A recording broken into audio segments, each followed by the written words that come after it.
Very good. So we are streaming live and we are recording to the cloud at any time, Madam Chair. Thank you. Good morning. The hearing board of the South Coast Air Quality Management District is in session, and today is July 14th, 2020. The time is 9:15 a.m. and we are meeting remotely via Zoom because of the continuing stay-at-home orders of the governor and the current COVID-19 pandemic. We have one matter on our calendar today, and it is on our consent calendar. And that item is Tesoro Refining and Marketing Company, LLC, case number 4982-126 for a short variance. And we have several documents that I would like to mark and make sure we all have in full. Beginning with the joint stipulation of the parties to place the matter on consent. And we're going to begin by marking that document as exhibit number 1. Just to go through it quickly. The parties agree in the stipulation to have this matter placed on consent today. Parties further agree that the declaration of Adrian Rosu that they file concurrently be marked and admitted into evidence. And so this is the declaration of Adrian Rosu. It has also 2 attachments, attachments 4 and 5, which are continuing attachments in the sequence of numbering based off those that are attached to the petition. And we're going to mark this as exhibit number 2. The declaration of Adrian Rossi, and it is admitted into evidence by stipulation of the parties. Parties have also agreed on a proposed findings and decision. They did submit that, and we'll mark that original proposed findings and decision as exhibit number 3. The one that the parties originally submitted will be exhibit number 3. And the district does not oppose the granting of this short variance, and it's not expected that operation under the proposed order will result in a violation of Health and Safety Code 41700 for nuisance. And that's the stipulation. We also, I'd like to mark, and again, it turns out you all received, board members, on July 10th, an email chain, which includes from both parties, the clerk and myself, where the parties have agreed and stipulated to further changes and amendments to the proposed order, and that the proposed order should have been attached, but it was not. So I'm going to mark that email chain as Hearing Board Exhibit 1, so HB1. And then just before the hearing, I forwarded to all members of the board. And I'll forward that also to the clerk because you don't have it to mark. And it was simply that same chain again, but this time with the attachment, which has the marked up, tracked, changed version of the new stipulated order. And we're going to mark that as HB2 so that we can clearly track what occurred here. I'm going to go over those changes because I know, unfortunately, members, my fellow board members, you did not receive it until just now, and it's important that we go over it. Now, the changes that were suggested were not, they were not to any of the actual conditions in terms it didn't change the order. It just changed the form of the order to make it clearer, to make it more of an order, and also to reduce any redundancies, but more, there were some possible contradictions and gray areas. So it's much more, I think, crystallized. So the first change was to the order page 8, paragraph A, which simply sets forth that this short variance is granted. It was stated in terms of petitioner desires a variance, and so it was changed to reflect a short variance is hereby granted. and that continues from there. Also, there was a condition number 3, which was a little bit confusing in terms of setting forth the end date and the beginning date. It was a little bit confusing. So instead, I made it very clear what the term of the order is, and the parties have agreed. The term of the order is now completely set forth in paragraph A, and it reads as follows. For a period commencing on the day notice is provided as specified in condition 2A, which didn't change, and terminating after 46, I added the word consecutive days. And the reason why I added the word consecutive is because it said 46 days, which could possibly mean they are non-consecutive and they would go longer than 90 days. And this is a short variance with short variance notice. So this just makes it very clear that it is for 46 consecutive days, or on the day the SEMS analyzers are reconnected to the refinery heater, device number D629. The SEMS is restored to full operational status, and notice is provided as specified in condition 2B, whichever occurs first. And all of that language that I had added had come from condition 3. So condition 3 is no longer there. This is where the term of the order is expressed and nowhere else in the order. And the final change that I had suggested was to remove from condition number 1 the phrase, well, it says petitioner shall not operate refinery heater device number D629 during the period of the variance. That's what it says now. What it did say was, unless the SEMS analyzers have been reconnected and restored to full operational status. And again, I thought that was a little confusing and it introduced a gray area, because clearly by the term of the variance as expressed, if the SEMS is reconnected and in full operational use, the variance would end. So that got removed as being superfluous and confusing. So those are the changes, and hopefully you all can pull it up at least when we're all discussing. Does anybody have any questions on that before we start our deliberation? Okay.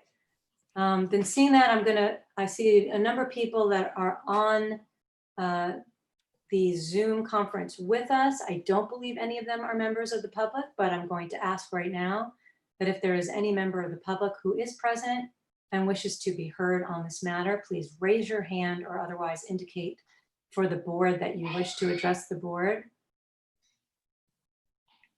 And I see none. So board members, let's begin deliberation. I'll open up my proposed findings. And I'm happy to start. And anyone else who has any thoughts, please let me know. But this petitioner Tesoro, essentially, this is a request not to for any excess emissions, but merely to disconnect their SEMS for longer than they're allowed to under both their permit provisions and also rules 2012 and 2011. They want to temporarily disconnect it because they need to turn off the heater that is connected to it, connected to the SEMS, and install a emissions control device, an SCR, and that is going to allow them to come into compliance with an upcoming shave of the NOx reclaim credits and greatly reduce emissions moving forward, both NOx and SOx. So the heater needs to be shut down for 46 days during another turnaround. And the reason why they've stated that they are trying to line up this addition of the SCR with their current shutdown and turnaround is to overall eliminate emissions so they don't have to shut down twice and then restart twice.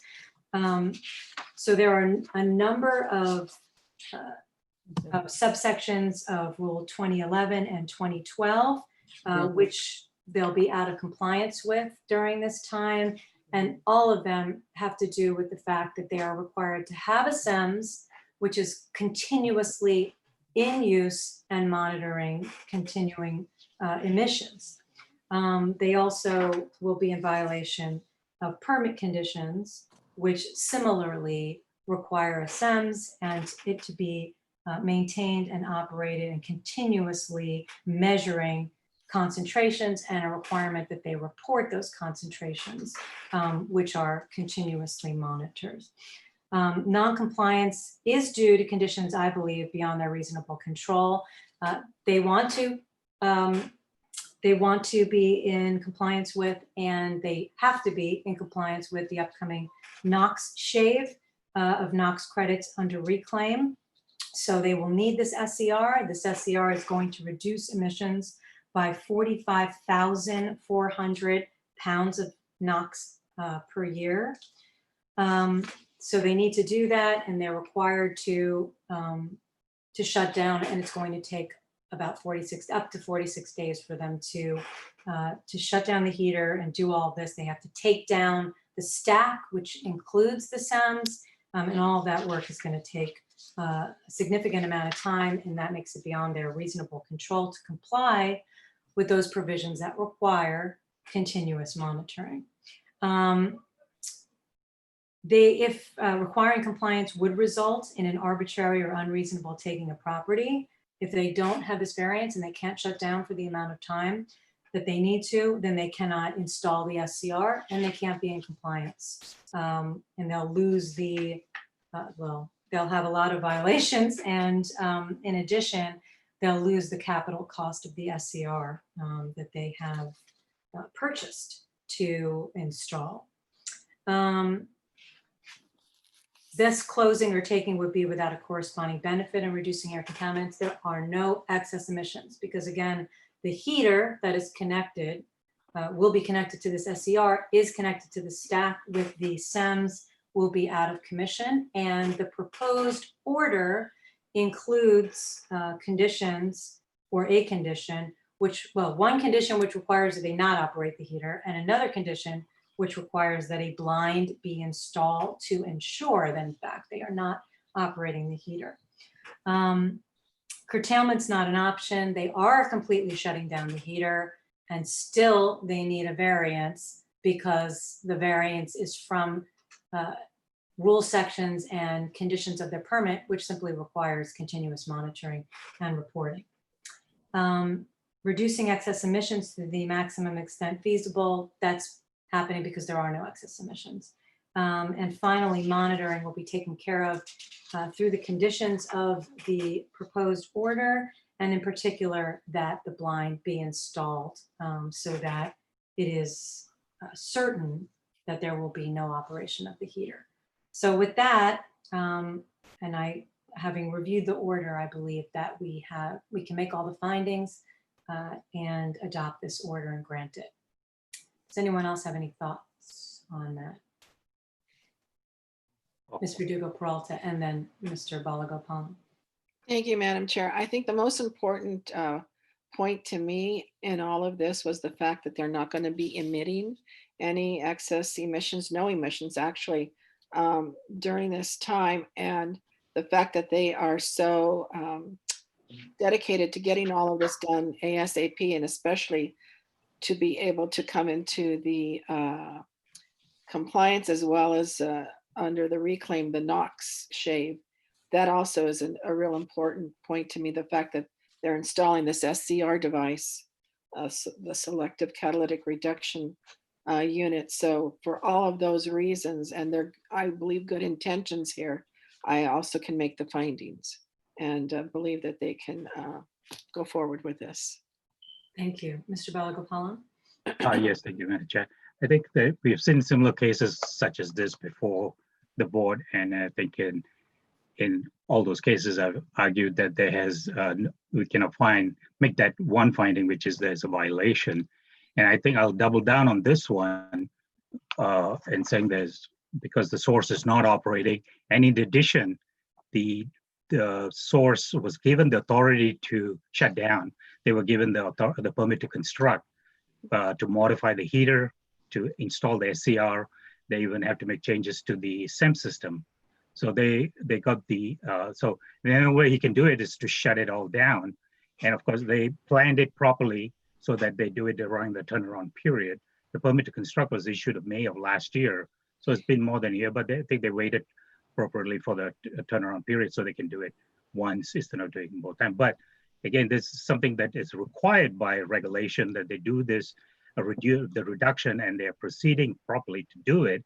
And they got the authority to construct, which allows them to shut everything down, to do the modification to the heater, because they have to modify the heater. They have to, I think Mr. Rosu highlighted some of the things that they have to do to the heater, especially the convection section, and they have to put a new transition section to handle the flow to the SCR, and they're putting new duct into the SCR and back to the heater. And then there was SEMS upgrade to the system. So I find hard pressed to say, yeah, you're required to do this. We're giving you authority to do this, but we're going to give you we still see this as a violation because you're not emitting anything during this period. So I cannot make that first finding, and I have a difficult time doing that. I agree with all the other 5 findings, but not that. So for that reason, I don't, I cannot support the petition. You think that they have permission to do so, and so they're not going to be in violation of either 2011 or 2012? Well, they got the authority to construct, the permit to construct, which allows them to modify the heater, to do the modification to the heater. They have to shut down the heater to do of course, the SCR is a separate brand new installation. They do have the foundation, but they do have to connect to the existing heater. They cannot do work on the heater unless they shut down. So the authority to construct allows them to says, go ahead and do it, shut down, do the work you need to do. And they have to upgrade the SEMS also in the process. And there's a new stack going up too. So, I can say, and they turn around and say, hey, yeah, we need you to do all this. We're giving the authority to do this. This is a regulatory requirement that you have to meet within the deadline timeframe. But in the meantime, hey, because you're not doing, you're not operating and you're not emitting anything, you're not measuring anything, here's a notice of violation. That just doesn't, I tried to sound it to myself and rationalize it. I can't see a notice of violation, in that situation. Well, thank you. And I think it's important for the board to take all of these perspectives. And I want to just remind everyone. So what Mr. Balagopalan is saying, I think, and I don't want to paraphrase for you, is as an engineer and as a person who has worked for the district or worked with the district for so many years, it's your feeling that it doesn't make sense that they shouldn't be allowed to do this because they have all this other permission. And I think that Tesoro says that and has always maintained that. And we've heard this from other petitioners as well, says, we don't believe we're going to be in violation, but the district does. And so there's that to consider, but also because we don't want petitioners to not do these good projects because they're put between a rock and a hard place where the district is saying, we're going to issue notices of violation, or we can, so you need to get a variance because we think that's required. Then they come to the board doesn't give it to them, and then they're in violation because of what you're saying they should be doing and should have permission to do. But also I want to say there are 5 members on the board. Mr. Balagopalan just gave us his expert. He is the one who is well versed in engineering and the workings of the district. As the legal member, I do want to say, as a legal matter, I don't see an exception written into the rules, and as a result, it is a violation. So from a legal perspective, that's how I see it, and that is why I can make that finding. But everyone makes their findings as it is. I just want to put out there my response. That is a legal matter. I don't see an exception. And whether it makes sense or not is a totally different question as to whether it actually does violate those rules. Anyone else have any thoughts on that or anything else related to the matter? Ms. Verdugo-Peralta. Thank you, Madam Chair. I'm looking at it from a larger picture perspective. And I'm looking at it as, is this going to be harmful to the public or not? And the fact that they are not going to be emitting during this time, and they are trying to do something that will capture more emissions. And when they get this installed, that to me is the overriding reason that I am voting the way that I am. And I can make the findings because of the fact that they're going to be installing the emission control device, and they need this time to do it. And you're right, Madam Chair, they are between a rock and a hard place unless we do allow them to and give them the time to do it. Otherwise, what is going to happen here? Are they going to be in violation and then they don't do it, and then they miss also the cycle of reclaim to shave the NOx? For all of those mitigating circumstances, I think bring me to that conclusion. And I appreciate that. And I think, again, not speaking for Mr. Balagopalan, but what I heard from Mr. Balagopalan is that he agrees. This is something that is good, that should happen and should go forward.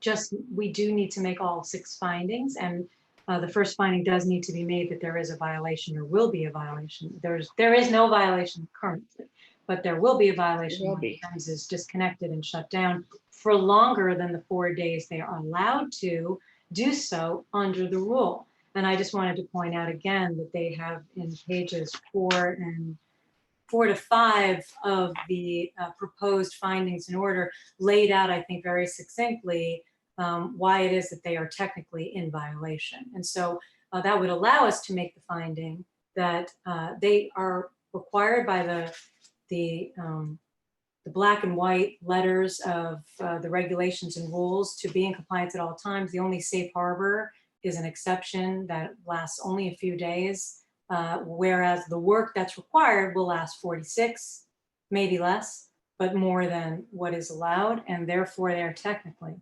in violation. So I just want to make sure we are all, when we vote and a motion is made, that whoever votes in favor can actually make that finding. Anyone else have any thoughts? And if not, I will make a motion. Dr. Bernstein. Julie, just let me Oh, ask. sorry, Dr. No problem at all. This is very instructional for me because there's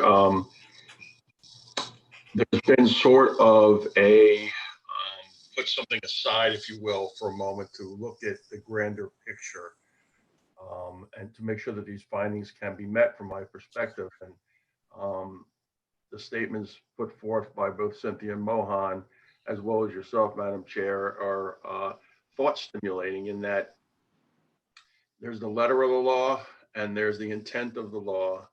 And how then, therefore, do we see, what prism do we see this through? And as obviously being the physician on the board, what emissions are how is the public being affected? What is being done? And in my mind, this company has done everything that it possibly can to comply and reduce those emissions.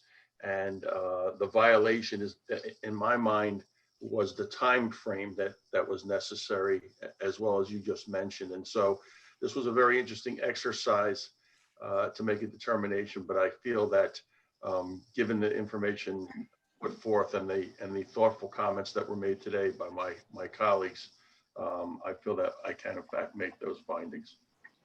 And I just want to point out also, because having been on the board for so long, I see a lot of cases where the governing board the governing board when it comes to rules and regulations, and district staff when it comes to permits and conditions, intentionally, a lot of times it appears, and what we've decided, or what I've come to find, don't allow for any kind of loopholes. Like there's not a lot of exceptions for running your SEMS, so that if there is that rare situation where there's a really good project like attaching an SCR and shutting down the polluting equipment that comes before the board, that comes up, I should say, that petitioner seeks a variance so that the board can look at it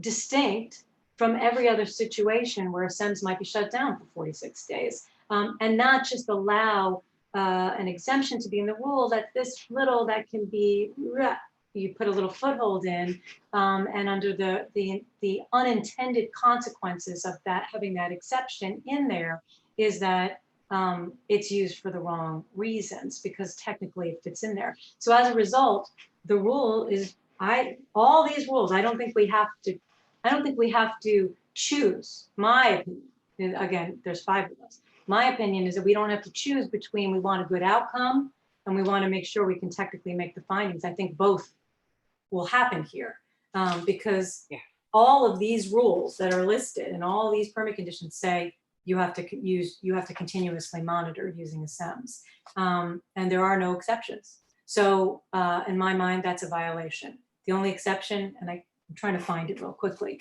but there is an exception in the rules for 4 days, I think, safe harbor. And this clearly is going beyond that. So I don't think we have to stretch too far to find that. In fact, we don't stretch at all to find that under even these circumstances where it's for a benign purpose, a very good purpose, we don't have to stretch to find that there's violation. There will be a violation because that's why the rules are written that way, so that petitioners have to come to us and we have to look at it case by case. So they're not continuously monitoring for up to 46 days, they're in violation. That's how I look at it. Any other thoughts though, before we, okay, then I will make a motion. I'll look and see. Okay. In the matter of Tesoro Refining and Marketing Company LLC, case number 4982-126, I move that we grant the short variance as requested, and we adopt the proposed findings and decisions that are found in hearing board HB-2, which has actually the stipulated changes. And again, I'm going to just point out that the only changes to that proposed order, which were stipulated upon, are found on page 8, and I had discussed them earlier. Just really to the form of the order, not to any of the substantive provisions or conditions of the order. And there are no excess emissions. Is there a second to that? I second it. Okay, Ms. Verdugo-Peralta seconds. Is there any discussion on that motion? Okay, Dr. Bernstein, how do you vote? Aye. Senator, how do you vote? Did you say aye? You are, hold on.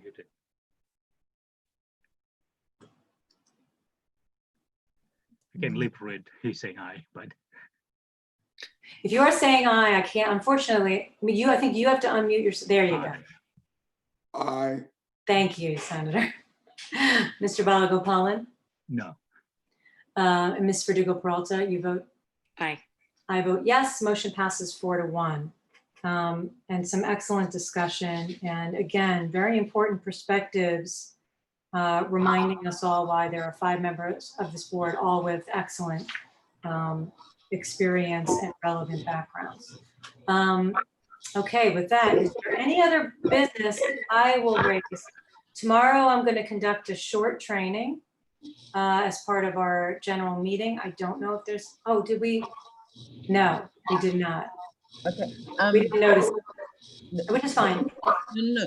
I believe that you're okay for the training. I would have to check with the clerk to see, to make sure, but I think that you're fine with the training for tomorrow. I will Okay. check with her real quick, okay? Okay, thank you. So we'll wait while we're checking on that. And in the meantime, The topic you listed, I thought you covered it already, how to make motion.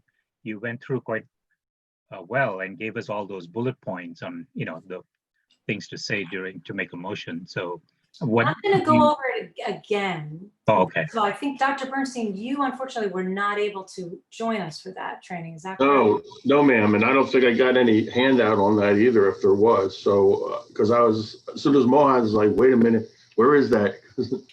I would appreciate that. And I realized that even those of us who received the handout, it's probably sitting in Diamond Bar. Am I correct? So I don't know. Right. I don't know if anybody has it, has gone in, to try and fetch it. But I think I'd like to go over that briefly. But more than that, answer questions, have a discussion, talk a little bit more about,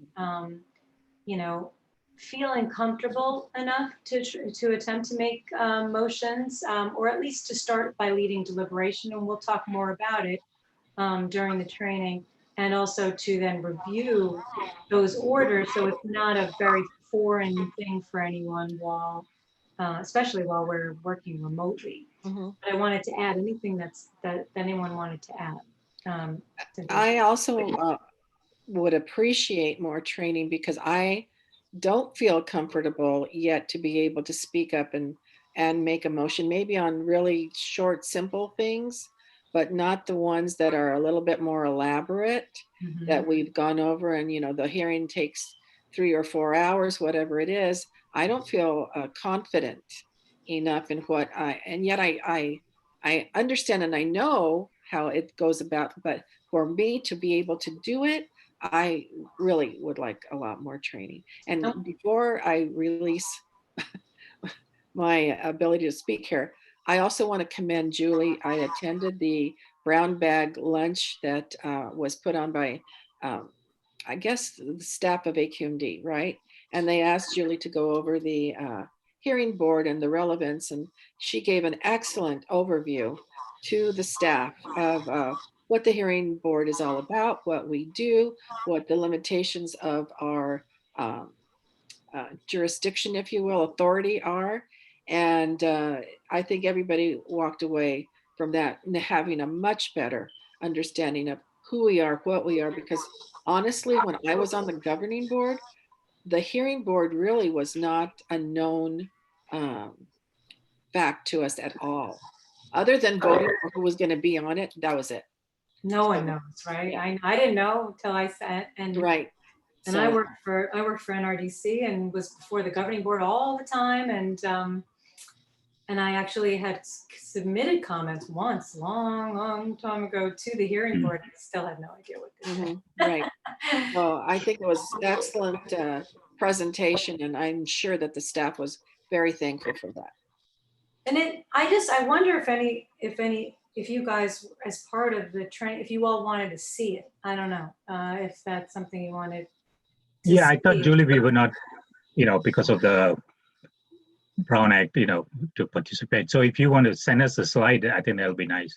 Would be good Well, to. what I thought I would do is I could, tomorrow at the training. Oh, yeah. I could start the training. I'm going to try to see if I can get a copy of it.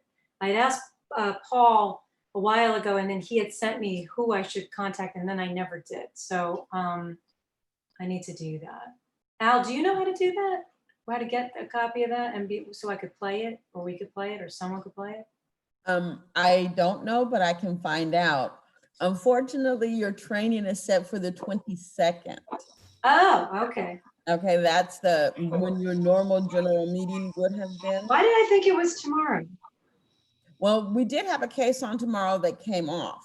And Okay, so, so next week. but it's the following week. Your general meeting would have been on the 22nd. That was canceled and the training was put in its place. Okay, so that's great. First of all, thank you for that. I don't know why I thought the training was Wednesday, but I think maybe because Faye had called me and we talked about notice, and so I was thinking it had to be this week. But anyway, so it's the 22nd. Tomorrow we're not on for anything. Great to know if fans are showing up. We'll have that training. I'll try to find it. Al Teresa, if you are able to figure out, we'll try to figure out how we can get that and play it. We'll go over, I'll send out that motions guide again, which I think that guidance, it gives you pretty much word for word in most of the major types of motions we might make. And we'll go over deliberations, any questions that anyone has. And then between now and then, or now and let's say Friday, so that I can prepare, if anyone else has any other topics that you'd really like to. I know Cynthia sent me one more, so I'll discuss that. And then if there's any other topics that anyone's like, oh, I'm not real 100% on that, just let me know and I can answer questions. We can all talk about. We'll make it just really a talk session, kind of like this. Yeah, I think I have one. I'll email it to you. Great. Great. And it's a good chance also to catch up on those things we never hear, because what else are we doing? Yeah, the current monthly calendar also has that meeting is rescheduled and off calendar is canceled. The hearing board meeting? Wait, on the 22nd of July, right? I have a San Antonio Regional Hospital. Correct. We have that in. And the hearing board general meeting was scheduled for that day. Okay, In yeah. its place, we're going to have the training. The general meeting was canceled, but the training Right. will take place. That hasn't been put on the calendar just yet because Faye wasn't here on Friday, so I didn't have that information. But No, Sam, no problem. I'm just making sure. Do we also have any paperwork on the San Antonio Regional Hospital? Yeah, it was sent out to you the same time that you got these documents. That was sent to you already. You should have already gotten San Antonio Hospital. By mail? Sent to you in hard copy, yes. I think it was at the I back. got Tesoro, but not. I don't have it. I don't have it. I have Tesoro. Okay. Well, we'll all be checking our mail. Maybe. Yeah, any mail that you've gotten, the case came in several weeks ago and Rosalinda sent it out already. Even before these consent calendar documents. So, I mean, if we get it far enough ahead, we send them in hard copy. Okay. Because we Well, don't get them electronically either. We get them in hard copy as well. So then we send them to you guys in hard copy. Okay. Well, look, I haven't gotten it yet, but I don't regularly check my. Well, let It me might see. have been a day or two since I have it. I can go and pick. Any way to, let me just look over in one spot where I put all my cases. So let me just see, but I don't recall. Hold on for a moment. Okay. Yeah, I have the Tesoro ones in front of me. But and then I have City of San Bernardino, the other one, but I don't have San Antonio, Yeah, that's right, actually. where I keep all my other AQMD. Especially if it was sent the same time as Tesoro. I got Tesoro a while ago, but I did not get San Antonio. Yeah, this one is stamped July the 8th for the Tesoro original package. And then City of San Bernardino Municipal Water District was stamped July the 7th for us to hear on the 23rd. But I don't have San Antonio. What did you have that was scheduled for the 23rd? I have, it's just written on here. City of San Bernardino Municipal Water Department. That's what I have. I don't know if you can see it. Yeah, that was part of the attachment with the Yeah. Tesoro. It was at the Yeah. back. Right, that's what I got with the Tesoro. But not San Antonio. Oh, with the consent documents for Tesoro? Yeah, with all the Oh. 1, 2, 3 documents. Yes. I have it right here. I don't see that either here. Okay. This case was filed on May the 29th. So we sent it to you guys in June. Exactly what day, I don't know, In June, but it was sent in hard copy. In early June, prior to, I'm sure June the 15th. We are, like I said, it came in on May 29th, which was a Monday or Tuesday. So it should have been like the first week of June that we mailed it out. You should have got it before June the 9th. But we can send it to you from On Base if you don't have it. Again, they came to us in hard copy. That's why we sent it to you in hard copy. Yeah, if you don't mind, just emailing it, because it looks like for some reason we all seem to not have it. I'm Okay, not sure why. Maybe because we received it so soon, and maybe we put it somewhere. All right, well, we'll look for it in hard copy, but email copy so that we have backup would be great. right. This is a regular variance, which requires a 30-day published notice. So, you know, that's one reason why it would have been sent so early in comparison to, you know, like now. Right. You get a short or an OA. Okay. All right, so we'll have that backup and we'll all look for it in hard copy. And thank Yeah, all the places that I normally have stuff, it's not there. Okay, I'm gonna give you a heads up also. They do intend to put this one also on consent calendar. So as soon as we get those documents, which should be sometime this week, we would be sending those to you as well. So we'll go ahead and put the, I'll send over the petition electronically. And then as soon as we get the consent calendar documents, we'll send those as well. Great. Thank Okay. you for that. Okay. This is for the San Antonio Regional Hospital we're speaking of. That is correct. And it's a regular variance. So whatever documentation, Dr. Riso, on that, can you please send that to me? Because I don't see anything from there. Okay, I'm gonna send it to all the board members electronically from OnBay. But again, they are gonna be sending consent calendar documents. We haven't gotten them yet. I expect to get them between now and Thursday. But as soon as we do get them, we will send those as well. And we'll need you to reply whether this can remain on consent calendar or not. Okay, the other thing for me, I don't know if anybody else about this, the versus City of San Bernardino Municipal Water Department, any documentation for their order for modified order for abatement. I don't have anything from them either. I think Dr. Bernstein, if you check at the back, I think it was attached separately in a PIP at the back of the Tesoro. That's how, Right. you know, It I was almost missed the it. whole stack. Yeah. Okay. All I got was Tesoro. Tesoro was today. With the, apparently I didn't go to my mail, or maybe it didn't come yet. But with the consent calendar documents for Tesoro, apparently. If you have those. Dr. Risa, did you get that? Maybe that's I'll check my mail. Mohan, I did get it, but you didn't send me the minute order, signed minute order. Oh, okay. I need the signed minute order, but I did get the finding, and the finding does not require us to put that the meeting was held by Zoom.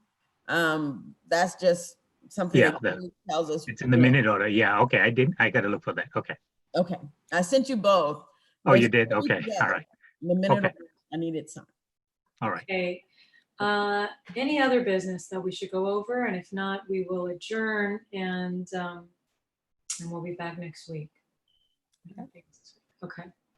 All right. Thank you all for great discussion and for all your participation. And we are adjourned and we'll be back next week. Have a good weekend, everybody. Take care, everybody. Bye.